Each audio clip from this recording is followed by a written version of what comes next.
L'année de la mort du roi Osias, je vis le Seigneur assis sur un trône élevé, et les pans de sa robe remplissaient le temple. Des séraphins se tenaient au-dessus de lui, ils avaient chacun 6 ailes, deux dont ils se couvraient la face, deux dont ils se couvraient les pieds, et deux dont ils se servaient pour voler.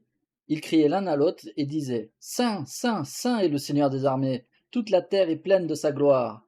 Les portes furent ébranlées dans leur fondement par la voix qui retentissait, et la maison se remplit de fumée. Alors je dis: Malheur à moi, je suis perdu, car je suis un homme dont les lèvres sont impures, j'habite au milieu d'un peuple dont les lèvres sont impures, et mes yeux ont vu le roi, le Seigneur des armées.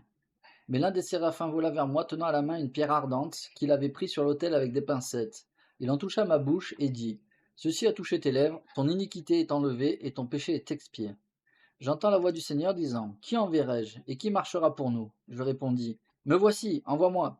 Il dit alors: Va et dis à ce peuple: Entendez, mais ils ne comprirent point. Voyez, mais ils ne saisirent point.